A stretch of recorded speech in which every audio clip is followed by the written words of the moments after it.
Let us begin the workshop today. Welcome to my workshop. This is the third IELTS workshop this semester, and this is Dr. Chris Kwan. I've just graduated from Hong Kong U. My research area includes discourse analysis and pragmatics. I'm also interested in IELTS writing. So that's why today we'll have starting from today, we'll have 3 workshops on IELTS writing, and today is the first IELTS writing workshop. As you can see from the title, today we are going to focus on idea elaboration techniques in IELTS writing. As you can see from this table, actually we had 2 IELTS workshops at the beginning of this month. If you are interested in the listening and the reading workshops, which were conducted before, you can check the Language Center YouTube channel for the video recording. And if you want to have a copy of the handout, you are welcome to approach me. And today we are going to focus on idea elaboration, and the following 2 IELTS writing workshops will talk about tasks 1 and 2 respectively. Okay, for today's workshop, I have one intended learning outcome that I would like you to achieve by the end of this workshop. I hope that you will be able to identify and apply the writing skills for achieving coherence and cohesion. This is very important because coherence and cohesion is one of the assessment criteria in IELTS writing, both for tasks 1 and 2. You need to master some concepts of coherence and cohesion in order to help you elaborate on your ideas or elaborate on the information clearly and logically in IELTS writing tasks. And this workshop is working towards this aim. I plan to have 7 sessions for this workshop. I will begin by giving you some background information, and I will go through very briefly some key concepts that you may need to remember when you are tackling the IELTS writing tasks, with a particular focus on coherence and cohesion. I will also talk a bit about the IELTS writing band descriptors. And then I have 3 activities. I'm not sure if we will have enough time today. If not, we will do activities 1 and 2. I will draw a conclusion to this workshop by giving you 3 of my personal tips based on my experience of taking IELTS writing tests before. Okay, let me begin today's workshop by going through some key concepts that you need to remember in order to tackle IELTS writing.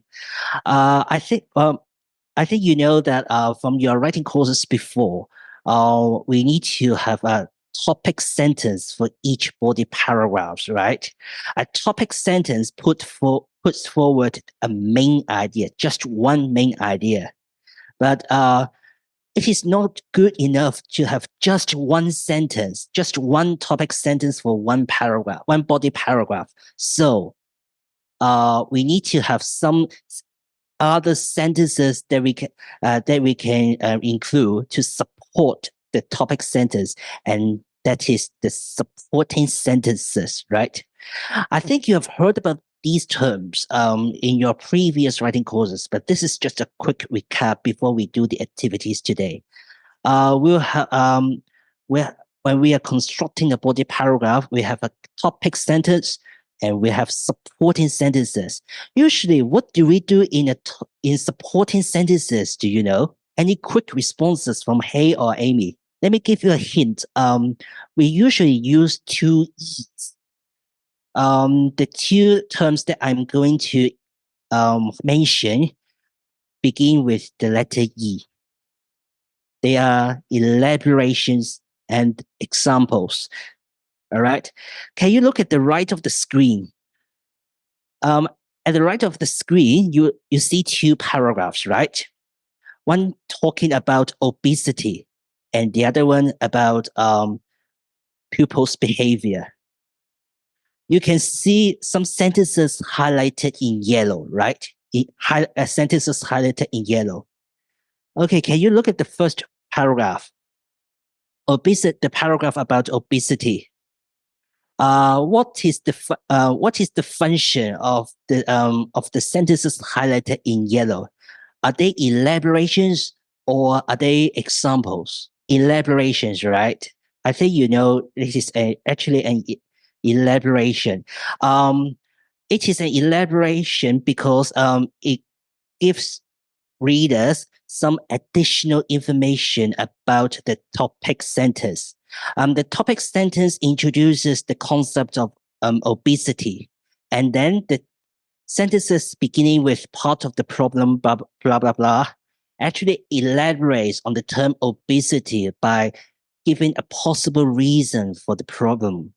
And then the other paragraph about pupils' behavior is obviously an example, as you can see from the sentences highlighted in yellow. One such example is blah blah blah. So in supporting sentences, we give either elaborations or examples that can enrich our topic sentence. And, and mind you, in a body paragraph, each sentence should build logically upon the previous one in order to create a sense of what? A sense of direction. A sense of direction for readers. What do I mean by a sense of direction here? There is a trick behind. As a writer, you need to make sure that your reader can read your essay just once only without having to pause and or stop from time to time in order to think about what you are going to say here. If your reader can read your essay or your writing just once without having to pause a lot of time or frequency, then you are a successful writer in terms of um, elaborating and organizing ideas. So try to work towards this aim. Create a sense of direction for readers. But you may ask question, how can we do this? What language resources can we use in order to create a sense of direction? So this is the aim of this. Sorry, this is the aim of this session. The aim of this session.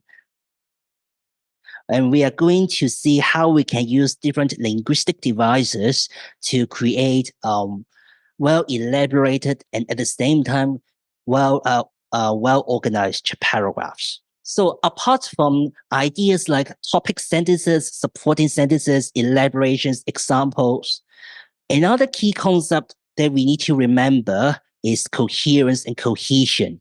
Um, here, um, here you can see a figure that divides coherence and cohesion into four aspects: flow of ideas or information, paragraphing, cohesive devices, and referencing substitution.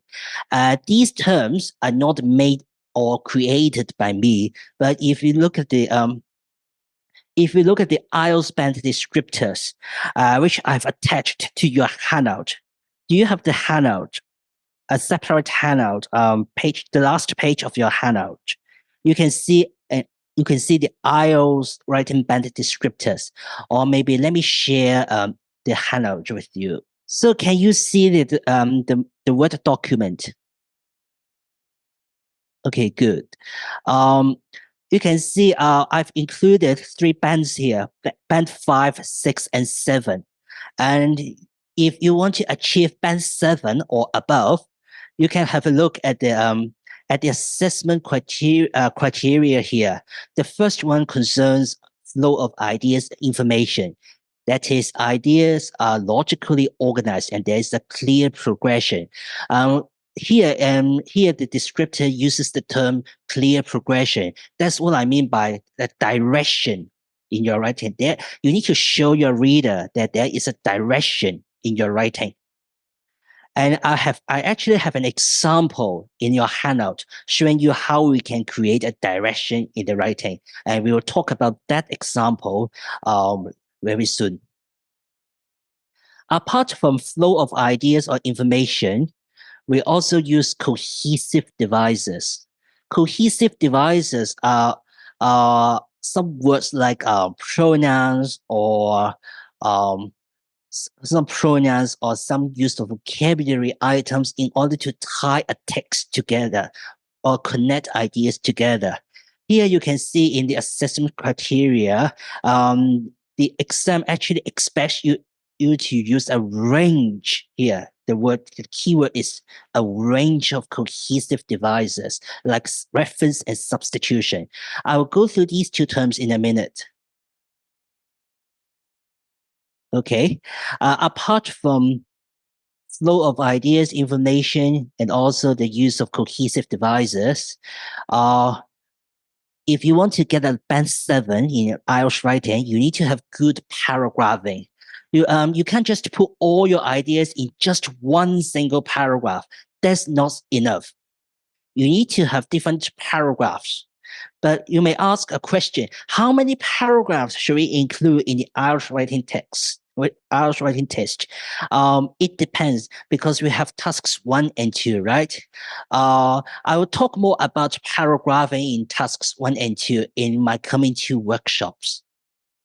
But basically, there should be one idea within one central idea within just one paragraph, and the flow of ideas between paragraphs should be logical. We will have activities to show you how we can apply these concepts into practice. So don't feel panic at this moment. We'll go through the activities together so that you will have a better understanding of what we mean by flow of ideas, information, or what we mean by cohesive devices. So altogether, these are the 2 key concepts that I hope you will remember after today's workshop. Number 1, the idea of topic sentences, supporting sentences, elaborations, examples within a paragraph. And then number 2, I hope you have some basic ideas of coherence and cohesion and how this will contribute to idea elaboration after today's workshop. Amy and Hay, if you have checked your emails, actually, I've sent you a link to one of my previous workshops. Actually, last semester, I conducted a workshop on coherence and cohesion in general academic writing. I just wonder if you have spent some time watching that video. Actually, in that video, I explained some key concepts about how we can create coherence and cohesion within academic writing. So maybe we don't have time to talk about coherence and cohesion very thoroughly today, but I would just like to highlight some key things that you need to be aware of, just in a very brief manner. In my previous workshop, actually, I've shown this slide. When we begin writing, we need to determine the purpose, readers, and context of the writing. That is, you need to be clear about why you are writing this piece of essay. Say, for example, in the context of IELTS, in task 1, you are going to write an information report, right? And in task 2, you are going to write a piece of either an expository or argumentative essay. An information report is different from an expository or argumentative essay in terms of purpose and context. So you need to be very clear about what you are writing. After thinking about the purpose of your writing, that is to describe visual data in an information report or to discuss something in an argumentative essay. After determining that purpose, we need to determine the text type. Here, we need to think of what I mean by text type is that you need to think about the overall text structure. An information report, as I'm going to cover in my coming 2 workshops, the structure of an information report is different from the structure of an argumentative or an expository writing.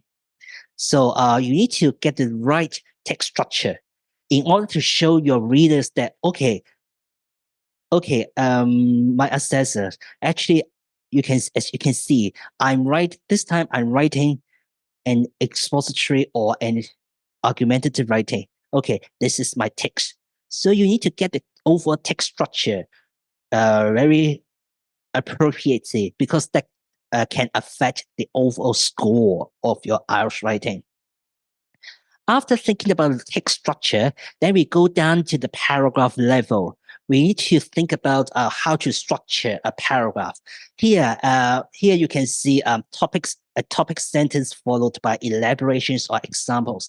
That's why in my previous slide, I mentioned the term topic sentences and supporting sentences because you need to bear these terms in mind when you are structuring your paragraph, so that your reader, your assessor, IELTS assessor, can follow your writing very easily. But how can we do that? How can we organize ideas effectively in a paragraph? We need to think about ways of following the flow of ways of achieving paragraph unity when so that readers can follow the flow of informations and ideas in our writing very easily. And this is the focus of this workshop. In my previous workshop, apart from coherence, I also talk about cohesion. We talk about cohesive devices, and in my previous workshop, I introduced three very common types of cohesive devices. In some books, they are called cohesive ties, but actually they refer to the same thing. Reference words, connectives, and lexical cohesion. The first two, reference words and connectives, are related to grammatical cohesion. That is, we use some sentence structures in order to connect our ideas within sentences. Okay, reference words are, well, very simple. The definite article, the, or some pronouns like Peter is a boy, he is very smart. The use of the pronoun he actually refers to the preceding Peter in the preceding sentence, so that you don't have to say Peter is smart, Peter is handsome, Peter is blah blah blah, Peter is blah blah blah. You don't have to repeat the word Peter all the time. So pronouns are reference words. Okay, connectives. Connectives. I think you know that connectives refer to words like to begin with, first, second, third, or in conclusion. These are connectives. But mind you, we can't overuse connectives. Otherwise, the writing will become too mechanical. And sometimes students do make a lot of mistakes when it comes to the use or actually the overuse of connectives. Apart from reference words and connectives, I also introduced the idea of lexical cohesion. You can see a table on the right of the screen, right? Lexical cohesion actually refers to there are many types of lexical cohesion, but I would like to stick to the term reiteration and collocation. Reiteration means you repeat the same word throughout your essay, but in IELTS writing, the variety of vocabulary items is also one of the assessment criteria, and your assessors would expect you to use a wide range of vocabulary. So it is not good enough to just use the strategy of reiteration, that is repeating the same word all the time. Although reiteration is indeed one example of lexical cohesion. If we don't want to repeat the same word all the time, then we can use some collocations. Collocations in this context here refers to the use of topically related vocabulary. For example, in a piece of argumentative writing that talks about the advantages of using computers in education, if you are going to write such an essay, then you are expected to use a lot of vocabulary items that are related to computers. or the use of information technology in education. You use a lot of words or vocabulary items that are topically related to computers or information technology, so that your readers will know that actually your answer is relevant to the question, to the writing task. So collocation here means the use of topically related uh, vocabulary items that you can tie your ideas together. I don't think you'll be quite familiar with this. A shall noun. Sometimes when you read academic articles, you will see words like this action, these changes, or this that these those these kinds of demonstrative pronouns followed by a shall noun. Um, I don't think I will have time to go through all these, I mean, all the categories in the table in great detail. So I would really encourage you to watch my previous workshop on creating coherence and cohesion in academic writing, so that you will have a better idea of what these terms actually mean. So maybe I've talked too much about coherence and cohesion, but these two terms are very important. If you can master the skills for creating coherence and cohesion, this can facilitate your idea elaboration in IELTS writing, and you can present your ideas, your information in an orderly manner in the IELTS writing exam. So maybe I've talked too much, and may I ask you to do just one activity now? Okay, uh can we look at the handout now? Actually, this is basically a reordering activity. Um, you can see two questions here, right?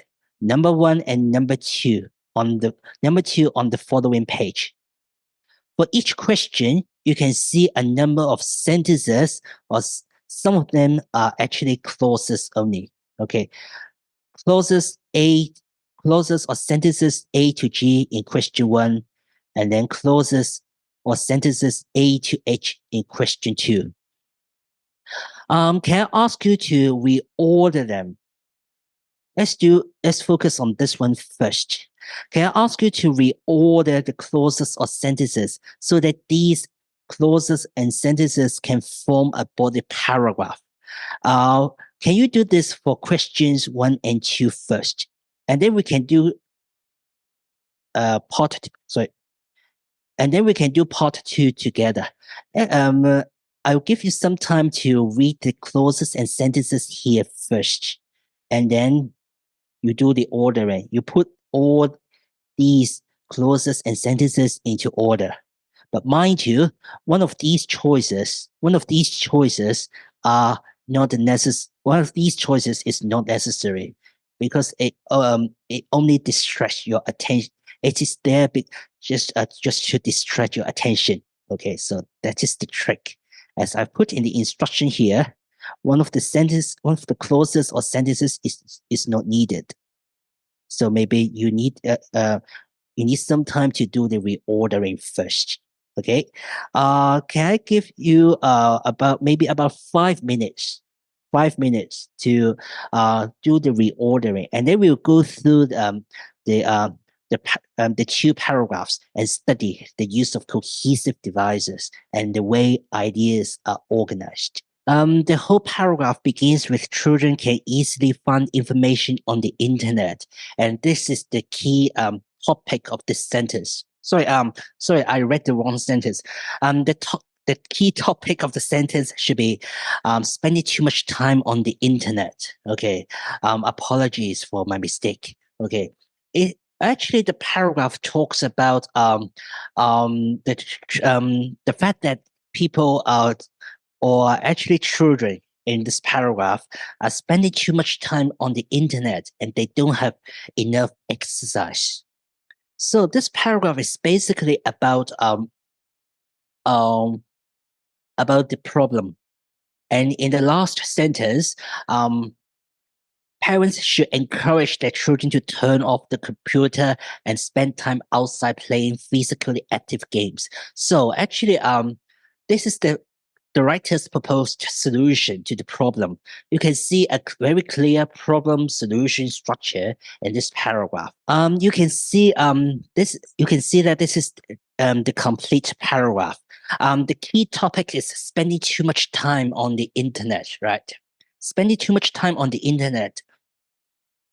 This is the key topic. There is one thing that I would like to highlight. If you have watched my video about coherence and cohesion, then you will know actually the first two sentences are what we call zigzag pattern. That is, you can see this.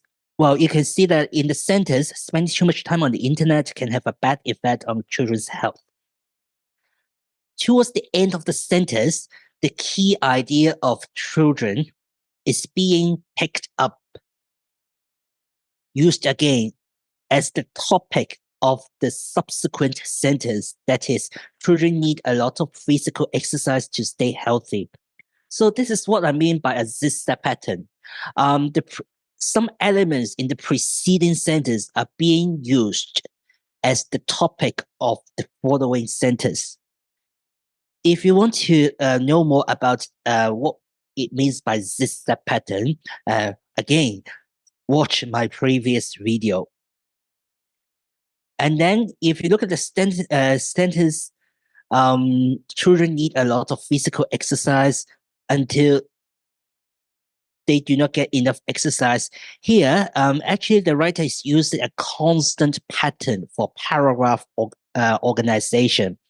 A constant pattern means, okay, in a sentence, children need a lot of physical exercise to stay healthy. In this sentence, the beginning of the sentence, that is the term children, is being picked up in the following sentence when they spend a lot of time online. They do not get enough exercise. You can see that in these two sentences, the pronoun they refer to the non-children. And in these three clauses, I mean, children need a lot of physical exercise, blah blah blah. Until they do not get enough exercise. In these three clauses, they all begin with the same topic, with the same term, same idea. That is children. So this is what we call a constant pattern of paragraph organization. So this is the correct sequence. This time, this paragraph is about population aging, and the writer introduces two key reasons for population aging. So may I just highlight a few things about what we can learn from this paragraph?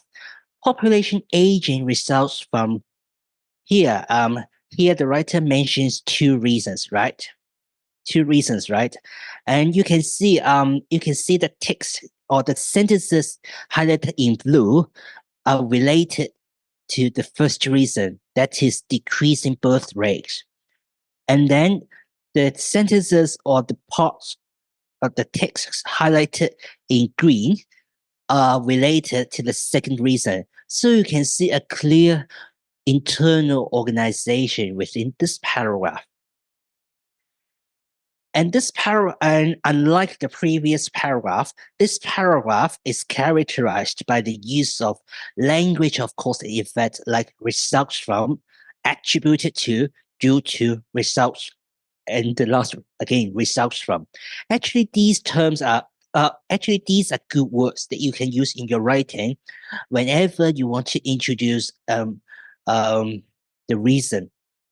So you can learn from this paragraph about the use of the language of cause and effect.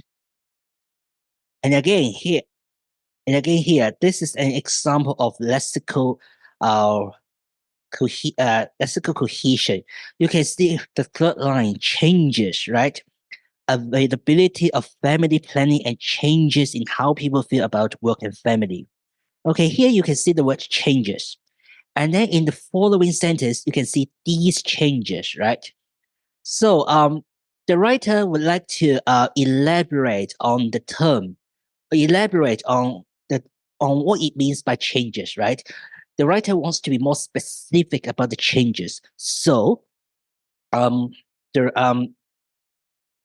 the writer is using the demonstrative pronoun these plus the noun changes. These changes to begin a sentence so that the writer can start to elaborate on what the changes are.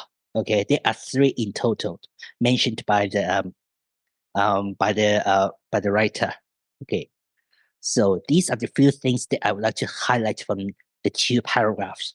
So this in this activity, I don't just ask you to do the reordering, but I also ask you to give one example of cohesive devices used in the two body paragraphs. At first, I would like you to do it on your own, but considering that you may not have enough knowledge about cohesive devices, maybe we can work on this together, right? Actually, in the paragraph, you can see some cohesive devices being used, and I've divided the types of cohesive devices into two categories: grammatical cohesion, and lexical cohesion. Okay, as I've said in the key concepts to remember, that slide, you remember that slide? Okay, reference words are words like pronouns, they, their, right?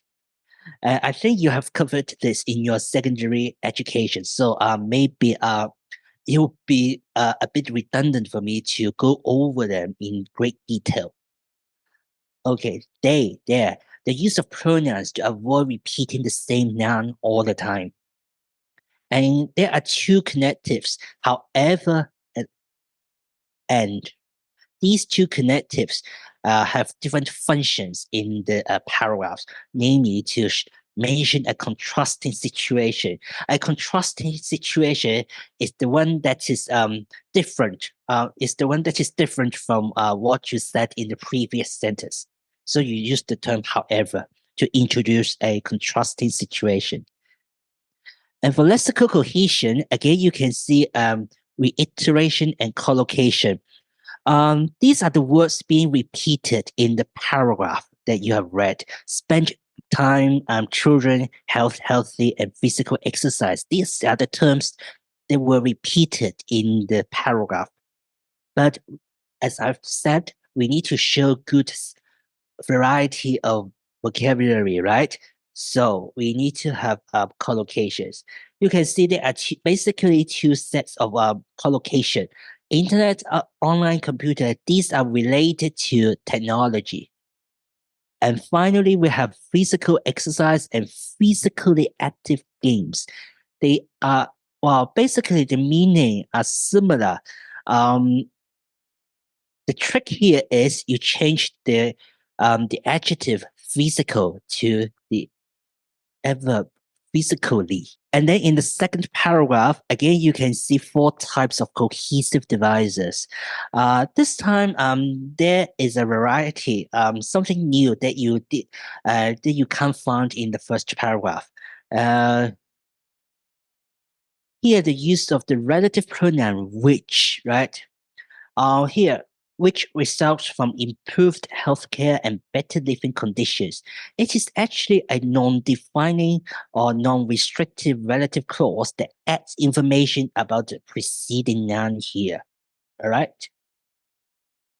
So you can use the relative pronoun which to add additional information to remind readers of a noun that you are uh, uh, stressing in your paragraph, but make sure you get this basic structure of a relative clause correct. So again, you can find two connectives and on the other hand. And then for lexical cohesion, we have reiteration and collocation. Reiteration, these words are repeated, right? these terms are repeated in the same text, but it would be more interesting to show some examples of collocation. That is the use of words or words with similar meanings to substitute the same the word that you originally use. Like the third example here, work and career, they are actually synonyms, right? They're actually synonyms. Or this one, healthcare and living conditions. They are not um, uh, they are not exactly synonyms, but they are terms that are closely related to the same topic. That is our living, right? How to make a living, aspects of making a living. So healthcare and living conditions, they are semantically related to each other. So I hope that through this activity, uh, I've highlighted to you some ways of organizing information within a paragraph and also some cohesive devices that you can use to connect ideas in a smooth manner. If not, can we look at activity two? As I've mentioned, right at the beginning of the workshop, I'm going to show you some exemplars, what we call exemplars. That is examples that show different levels of performance in the IELTS writing test. And these exemplars are taken from these two books. These two books, Official IELTS Practice Materials 1 and 2, are prepared by the British Council or by the official, test organization. So actually, you can see they are quite reliable in terms of content. And in these two books, actually, you can find some sample essays together with the examiner comments. And I've included three. If you look at the handout more closely, actually, yes, actually, I've included three texts or essays, A to C, starting from page 3 to page 5. Essay A, Essay B, and also Essay C. They are of different levels of performance. That is, one of them is quite good, and one of them is not very good, and then one of them is just um around FH. Okay, so good, FH, not good. So these are three essays: essays A, B, or C. Can I give you maybe 10 minutes to have a quick look at the essay? And when you're reading each essay, I would like you to do two things. Number one, can you try to give a band score to each of these essays in terms of coherence and cohesion? You can use the band descriptors that I've shown you right at the beginning of the workshop to help you make a judgment. Say whether this is a band 5 essay, band 6 essay, or a band 7 essay. All right. And I would also like you to match the examiner comments 1 to 3 to each of these essays. The examiner comments are here on page 6. You can see you can find examiner comments A, B, or C. And each of these three examiner comments are related to one of the essays, one of the sample essays. Can you do the matching now? Match each of these examiner comments to the right essay that it is referring to. Okay, maybe I give you some time to take a look at the essay and then we can talk about them in greater detail. Or maybe I try to share what it is written in the booklets that I mentioned. For essay A, actually it receives an overall band score of 5, just band 5 script. And the examiner comments should be 1. Should be 1. I will explain the reasons later. Uh, After I've talked about essays B and C. And SAB actually it is quite good in terms of overall performance as it is a band 7 essay and the examiner comments should be 3. And then for SAC it is actually an FH script, not very good but not very bad. And the examiner comments should be number 2. I'm not sure if you have shared the same feeling with me, but if you look at SAA, actually SAA talks about whether television is destroying family life and some sense of community. It's actually asking you whether you agree or disagree with this opinion and give your reasons, right? So you have a stance or an what we call an overarching idea. I agree or disagree with this. And then I provide reason. I provide 2 to 3 reasons to support what I think, to support my idea.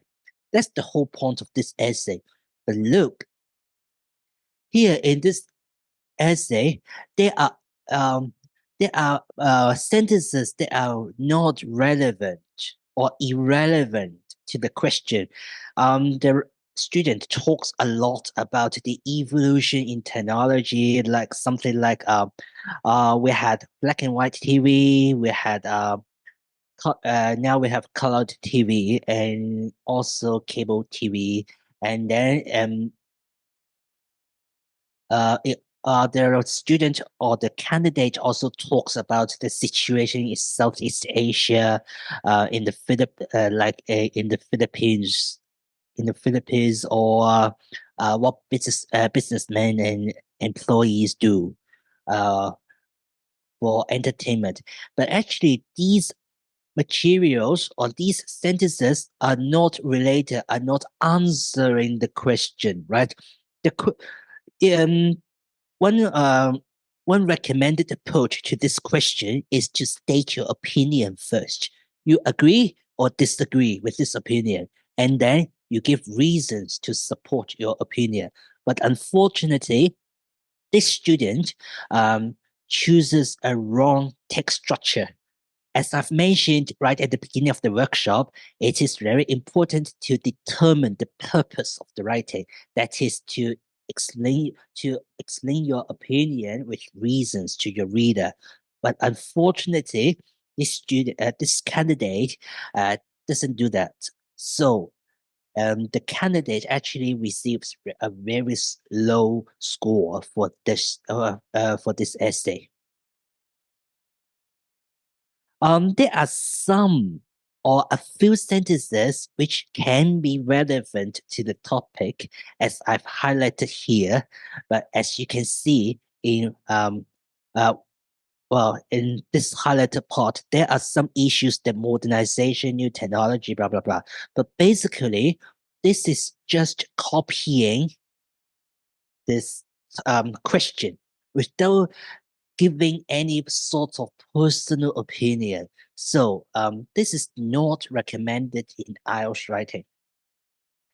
Um, the the candidate does say something in the conclusion about how we can tackle this issue. That is, whether television is damaging our family life or destroying any sense of community. Actually, the conclusion that is the most relevant to the question itself. But unfortunately, um, I mean, the few sentences, these two sentences indeed, are not enough to help the candidate elaborate on his or her stance in a very detailed manner or very well elaborated manner, because the candidate hasn't given any examples or further elaborations to support what he or she is writing in the conclusion. So taken together, all these factors actually lead to a band 5 in terms of the overall band score. I will look at SAB later, but let's just look at SAC first. Let me highlight a few things. This time, the topic is about preserving or maintaining old buildings. Oh, there are two questions. Number one, maintaining or preserving old buildings, and number two, whether history should stand in the way of progress. Here, the question means whether history or the rate of or progress is okay. Whether history or progress is more important. Which one is more important? So you can see this question contains two parts, and in the IELTS writing exam, both questions should be covered. Okay, you can't just answer one question while at the same time ignoring another question. That is not appropriate, and you will score a very low mark in the task achievement domain. And as you can see from the examiner comments, actually the examiner also thinks that the well the script, the essay here is relevant to the topic, but uh not sufficient attention has been given to the second question: should history stand in the way of progress? So there is something missing about the content. The content for the second question is not rich enough. It's not well elaborated enough. If you see my annotations here, actually the sentences, okay, this sentence is related or is answering the question. Only the buildings that really involve nations' history could be maintained. Ignore the grammatical errors here. Let's just focus on coherence and cohesion. All right. Um, but you can see a clear stance, a clear opinion has been provided by the candidate. However, if you look at the first body paragraph, um, I will argue that at the top, this is the topic sentence. This is the topic sentence that I can see in this paragraph. This is one of the reason, or this is actually the writer's key reason why old buildings should be preserved or maintained. That is to retain, as the candidate has written here, to remain the history, actually to preserve it. Preserve would be a better verb. Okay, to preserve the history and to learn about it, learn about the history. This is actually the writer's key point. So the topic sentence should appear right at the beginning of this paragraph. Although you may hear from some people saying that actually the topic sentence may not always appear at the very beginning of the paragraph. In the exam context, I do encourage students to put their topic sentences right at the beginning of each body paragraph, because very often people will just scan or skim the very first sentence of each body paragraph in order to get an overall idea of the text. That's why you need to have a very clear topic sentence right at the beginning of each body paragraph. And the sentence highlighted in red here should be moved before should be moved right at before the yellow part here, so that the overall meaning or the overall paragraph structure will be clearer to the assessor. Okay, the yellow part is actually elaborations. It's actually elaborations on why it is important to learn about the history, learn about the history of a nation through preserving old buildings. Can you look at the second body paragraph here? Actually, the topic sentence is clear. The cities of the world have to continue with its development. It's related, or is directly answering the second question: should history stand in the way of progress? However, if you look at the elaboration here, the yellow part here, it is not closely related. or somewhat implicit about why it is more important to continue with the development. That is, the yellow part here is not supporting the topic centers, the underlined topic centers very well. So there is seems to be I wouldn't say a mismatch, but the connection between the topic centers and the supporting details here are not very well handled. And that's why, and that is also one of the criticisms by from the examiner. And that's why the script only scored a band 6. The candidate does, however, made a good, or let me put it this way, a very clear conclusion by relating directly to the question.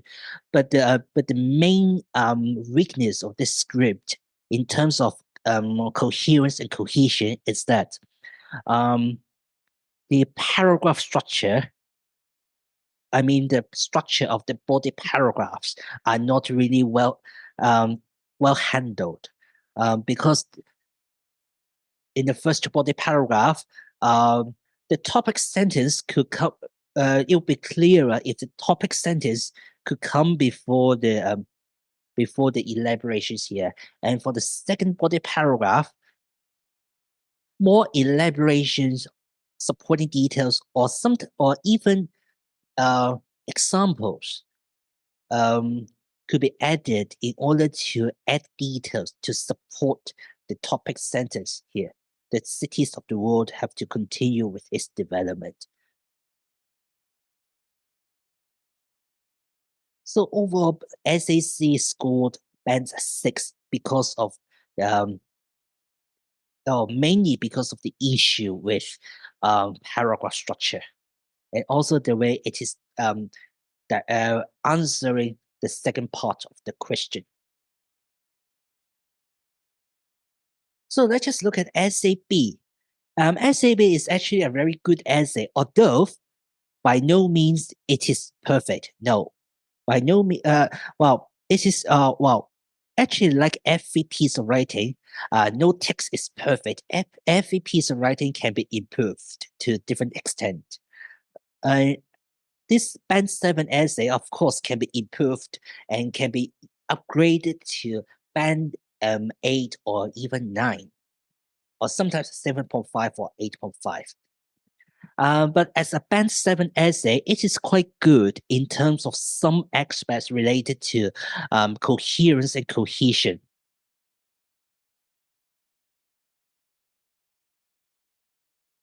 So if you look at part B of the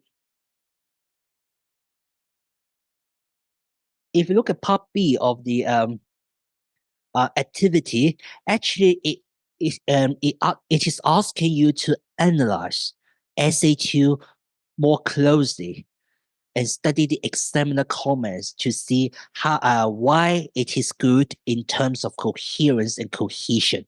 All right, we can do this together, and then we can go through each of the aspects in relation to the writing band descriptors, so that you get a better idea of what I should do in order to score a band 7 in IELTS writing.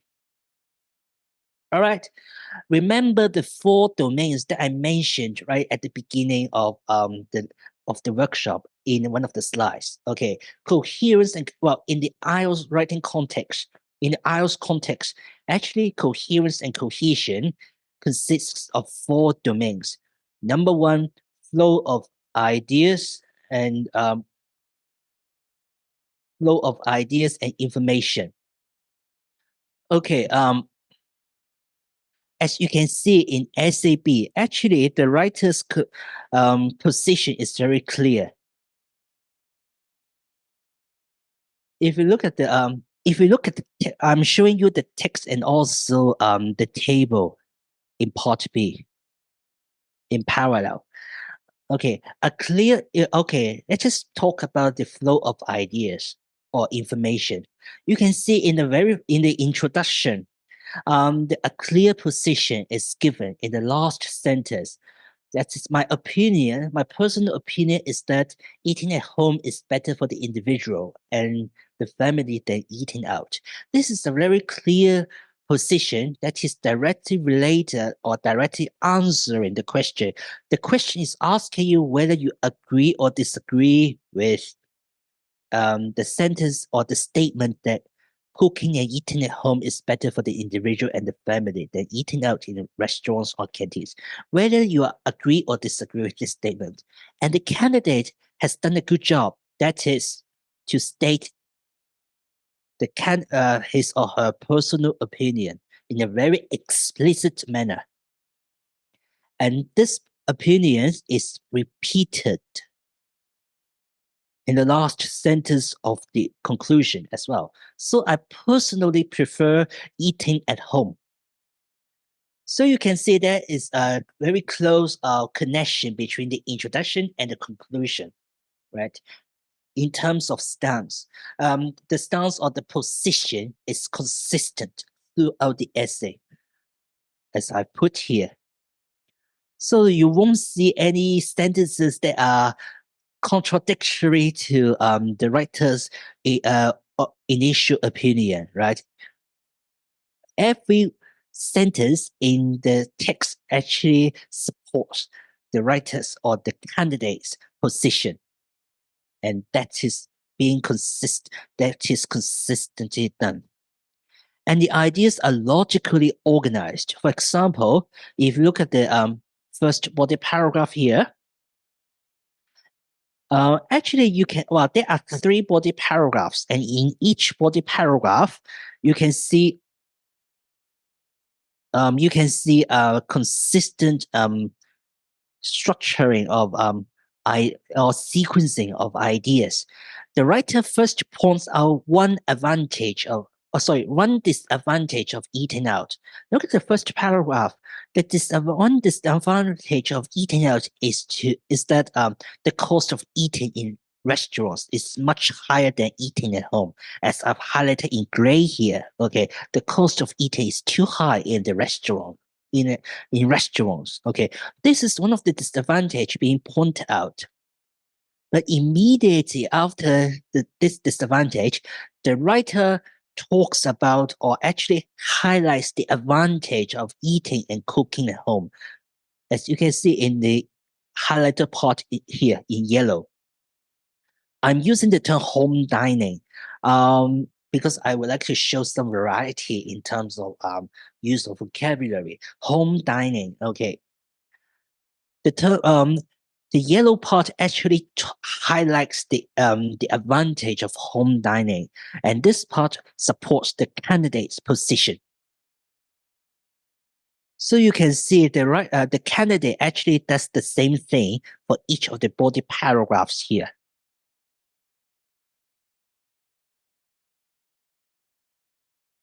So the flow of ideas and information, because of such a consistency in terms of sequencing of ideas and information, actually the writer is quite easy to follow. It's quite easy to follow. Okay, apart from flow of ideas and information, another aspect related to coherence and cohesion is paragraphing. You can see there are 5 paragraphs, 1 introduction, 3 body paragraphs, and a conclusion. Because this question is actually this writing task is actually quite simple because it doesn't require you to discuss both sides of an issue and make your own recommendation. It is just a one-sided expository writing, asking you whether you agree or disagree with a statement, and then you provide reason. That's why the candidate has chosen to state his or her opinion right at the beginning of the text of the essay, and then the candidate provides 3 reasons to support the opinion. And this essay is different from the other 2 in the sense that each body paragraph in this essay begins with a clear topic sentence that revolves around just one idea. I've highlighted the topic sentences in red here. You can see this, the topic sentence is not very lengthy and it actually catches readers' attention by relating their his or her idea directly to the question. Okay. One reason why um, cooking and eating at home is better for the individual and family. That's what each paragraph deals with. And each body paragraph is supported with elaborations. Although in the writing, or in this piece of writing, you can't find any personal examples. Well, if you can think of some examples to include in your IELTS writing that can make your content of or the task achievement of your writing more interesting, your writing will be more, or your arguments will be more convincing, right? Uh, but anyway, this candidate has given good elaborations to support each of the topic sentences, or actually each of the reasons mentioned in the text. Again, let me use the first body paragraph as an example. You can see the parts highlighted in yellow, as I've mentioned before. Actually, these are the ways home dining can save money. Like for example, you don't have to pay a lot. You don't have to pay uh, uh, to the chef or to the writer. And the yellow part here supports the topic sentence. Cooking and eating at home can save a lot of money. And as I've said, these three arguments, actually, well, or more precisely, the three topic sentences, the content of the three topic sentences are summarized in the conclusion, as I've highlighted in red here. You can see there, the three arguments are reiterated or summarized in the conclusion. So there is a tight text structure. And this is a model that you can use or you can follow in your IELTS writing when you are told to write a piece of expository writing. So I've talked much about paragraphing. Now let me move on to talk about cohesive devices.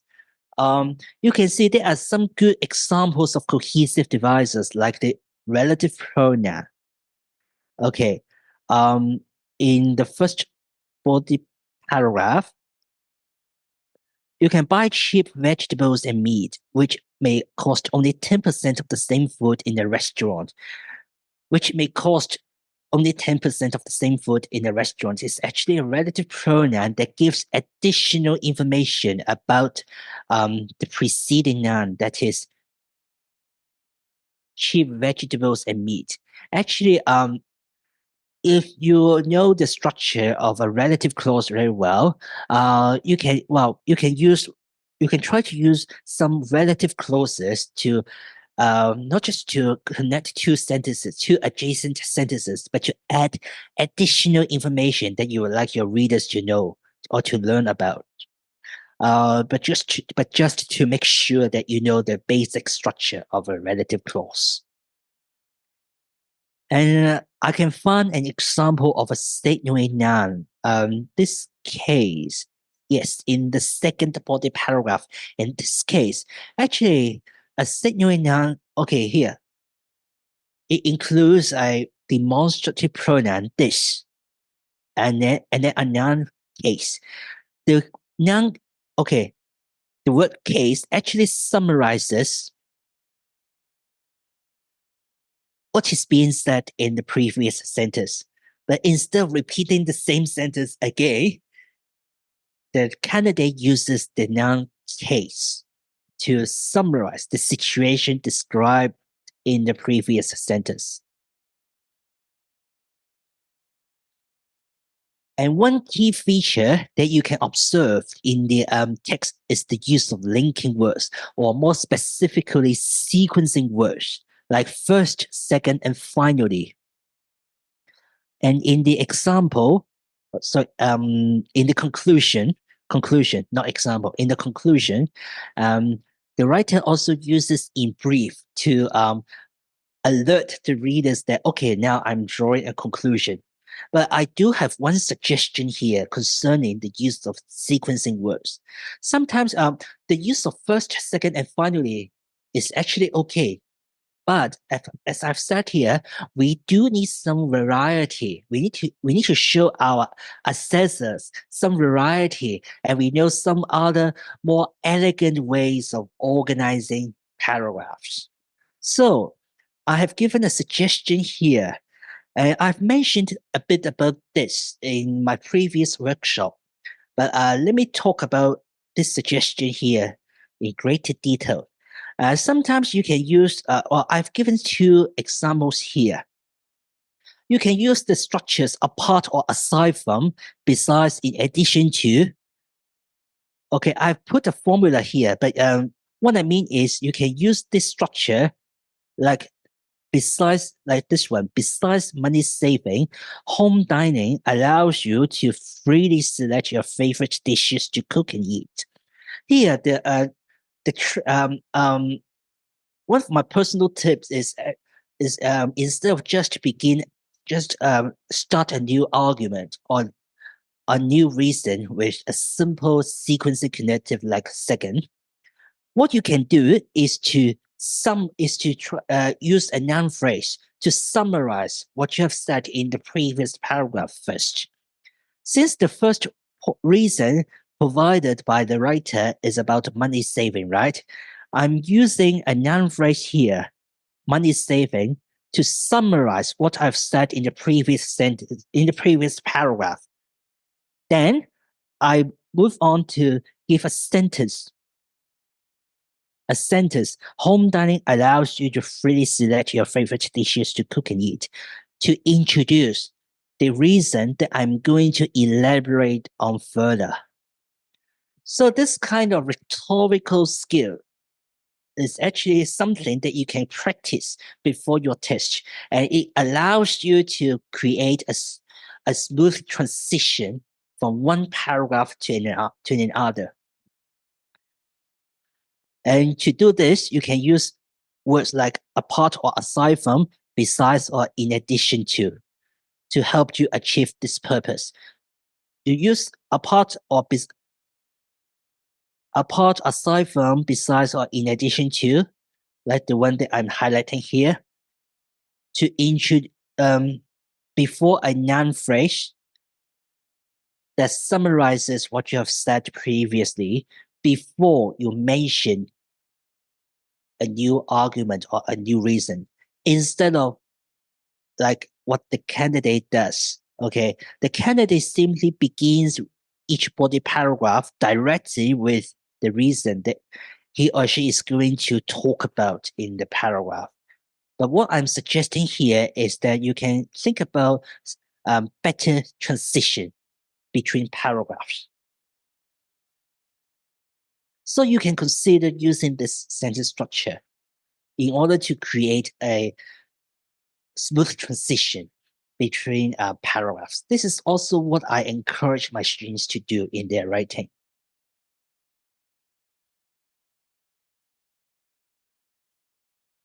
Okay, the last thing that I would like to comment on is about referencing and substitution. As the examiner has pointed out some errors in referencing. For example, the use of pronoun it has no doubt that you can use it as a sentence starter, but mind you, the word should be there. There should be no doubt that. There is no doubt that, not it. And here it is an example of incorrect use of relative clauses. Because the relative pronoun which should refer to the taste of food in restaurants in the preceding sentence, not the public. We use the relative pronoun to refer to a noun, the noun that directly appears before the relative pronoun. Okay, but here the writer's intended meaning is the taste of food in restaurants, not the public. So the relative pronoun here is incorrect. It's faulty. There is a good use of the indefinite pronoun one. Okay, the same one. If you look at the sentence here, if you miss the taste of your mom's soup, it's not likely to find the same one in the restaurant. Instead of repeating the same vocabulary soup, here the writer uses the pronoun one so that he or she doesn't have to repeat the noun soup, soup, soup all the time, right? And if you study the text more closely for lexical cohesion, you can find some examples of reiteration or collocations, like the repetition of the keyword home and restaurants, and also the use of some topically related vocabulary item about food. Okay, here I've tried to put some examples into different categories. So there are some words related to food, and there are some words related to ingredients, and there are some adjectives that describe and evaluate food quality. These are just some examples that I can see from the text. There are even more. I think these are the things that I would like to comment on in relation to to the three essays in activity two. Um, if you don't have any questions about if you don't have any additional comments about the essays, maybe you can look at activity three. Unfortunately, we don't have time to work on this. The third activity is actually a practice opportunity for you to write or draft well elaborated body paragraphs for an IELTS writing task. This is the writing task.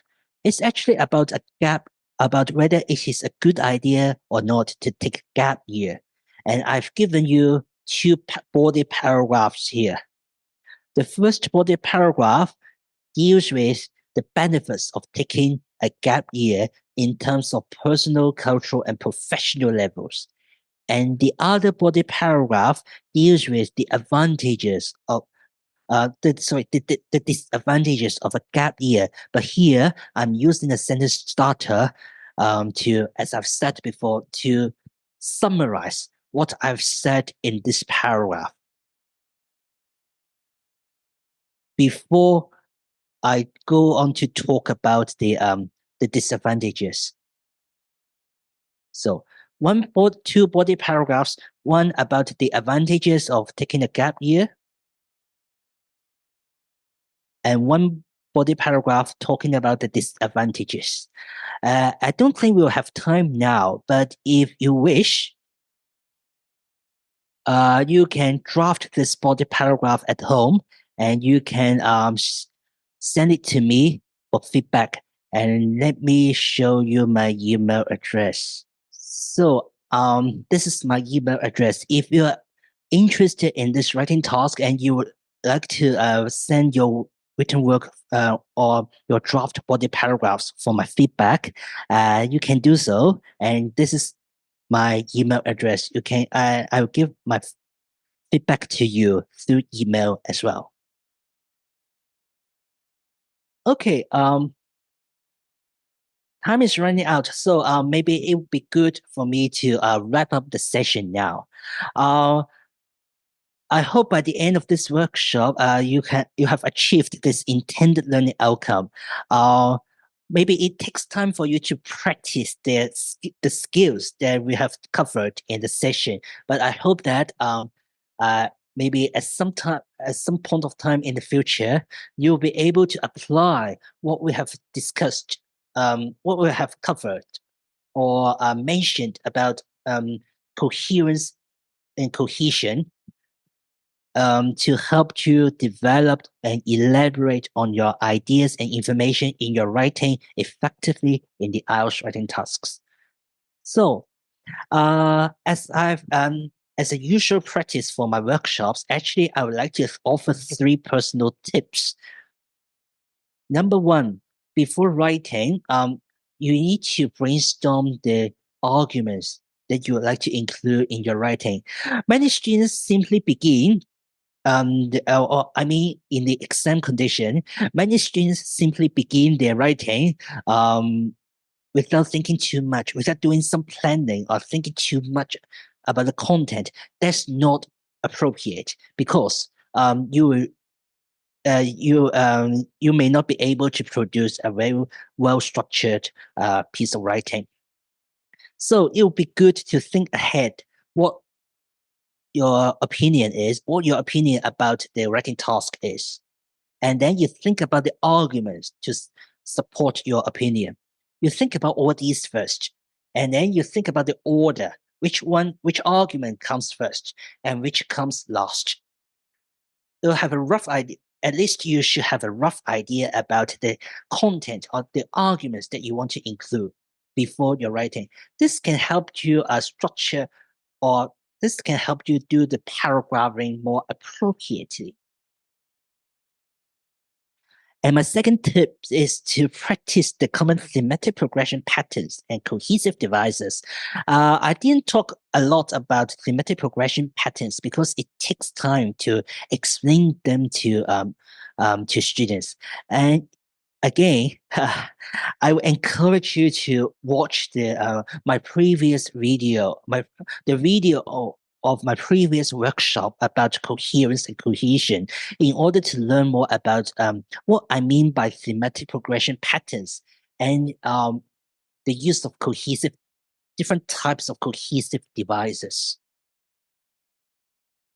Here comes my final tip.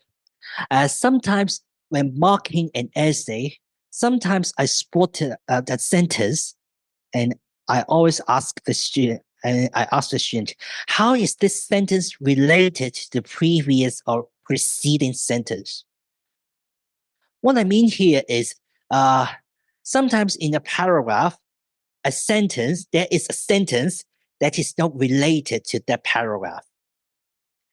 So I asked the student this question. How is this sentence related to the preceding sentence? So that the students can think more about the connection between ideas or actually the connection between sentences, whether whether the two adjacent sentences are related to each other. So here are all my three personal tips, and I hope um, you may uh, think about whether these tips will be useful to you too. But these are my personal experience of writing, and um, and also my personal based on my personal experience of taking the IELTS writing exam. If you don't have any comments or suggestions to add about the content of this workshop, I really appreciate your attendance. And I would like to invite you to fill in the evaluation form for this workshop too. And as I've said, I also have two writing workshops about IELTS tasks 1 and 2. And if you have time, I would really encourage you to attend these two workshops to learn more about these two um, exam. I mean, the writing tasks. How we can tackle these two writing tasks in terms of not just about the coherence and cohesion, but also the overall structure and also the grammar and vocabulary. Thank you so much for your attention.